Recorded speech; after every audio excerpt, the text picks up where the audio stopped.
నమస్తే, welcome to our show. మన ఛానల్లో డివైన్ ఆస్ట్రాలజీకి సంబంధించి ఉదయ్ భాస్కర్ గారు ఒక మంచి సిరీస్ లా చేస్తూ ఉన్నాం పార్లమెంటు స్థానాలకి సంబంధించి.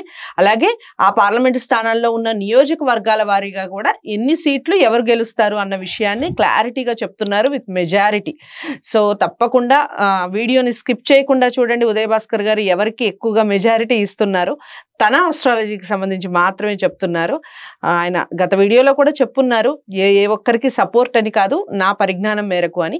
తన పరిజ్ఞానం మేరకు శ్రీకాకుళానికి సంబంధించి ఏం చెప్తారో విందాం. నమస్కారం అండి. నమస్తే అమ్మా. సో శ్రీకాకుళం జిల్లాకి సంబంధించి పార్లమెంటు స్థానానికి సంబంధించి ఎవరు గెలిచే అవకాశం ఉంది, అలాగే శ్రీకాకుళంలో ఉన్నటువంటి నియోజకవర్గాల వారీగా ఎమ్మెల్యే స్థానాలు ఏ ఏ పార్టీకి వచ్చే అవకాశాలు ఉన్నాయి చెప్పండి. తప్పకుండా అండి.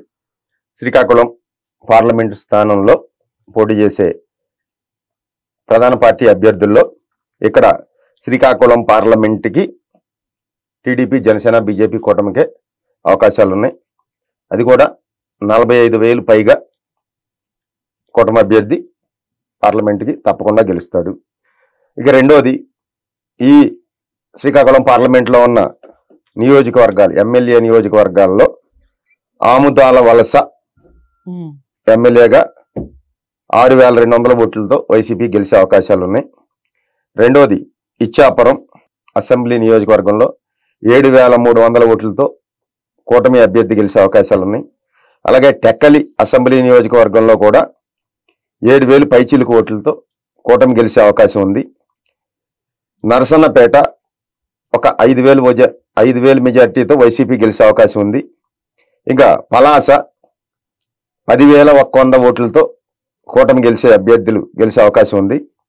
రెండోది, పాతపట్నం 7,150 ఓట్లతో కూటమి అభ్యర్థి గెలిచే అవకాశం ఉంది.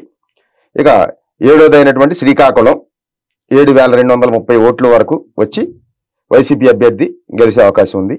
శ్రీకాకుళం పార్లమెంట్ కూటమికి వెళ్తుంది. అలాగే కూటమికి 4 ఎమ్మెల్యే సీట్లు, వైసీపీకి 3 ఎమ్మెల్యే సీట్లు వస్తాయని నా జ్యోతిష్యం చెబుతుంది. రైట్. శ్రీకాకుళానికి సంబంధించి కూటమికి శుభవార్త అని చెప్పొచ్చు. ఉదయ్ భాస్కర్ గారు చెప్పినటువంటి రిజల్ట్ ని బట్టి కొద్ది మెజారిటీ కూడా శ్రీకాకుళంలో కూటమికే ఉంది. 4 కూటమికి వస్తే 3 వైసీపీకి వచ్చే అవకాశాలు ఉన్నాయి. ఏదైతే ఎమ్మెల్యే అభ్యర్థులు ఉన్నారో పార్లమెంట్ స్థానం అయితే ఖచ్చితంగా కూటమికే వస్తుంది అన్నట్టుగా చెప్తున్నారు. చూద్దాం రిజల్ట్ ఎలా ఉంటుందో. మనం రిజల్ట్స్ వచ్చాక కూడా ఖచ్చితంగా నేను ప్రతి వీడియోలో చెప్తూనే ఉన్నాను, మళ్ళీ ఉదయ్ భాస్కర్ గారితో ఖచ్చితంగా వీడియో చేసే ప్రయత్నం చేస్తాను. తప్పకుండా అందరికీ చేరువ చేయండి ఈ విషయాన్ని. ఎంతవరకు నిజమవుతుంది మీ కామెంట్స్ రూపంలో కూడా ఖచ్చితంగా ఉదయ్ భాస్కర్ గారు చెప్పినటువంటి రిజల్ట్ ని మీరు ఎంతవరకు ఏకీభవిస్తున్నారు అన్న విషయాలు కూడా ఖచ్చితంగా కామెంట్ రూపంలో తెలియజేయండి. తదుపరి వీడియోతో మళ్ళీ కలుస్తాను. ఇంతవరకు సెలవు. నమస్తే.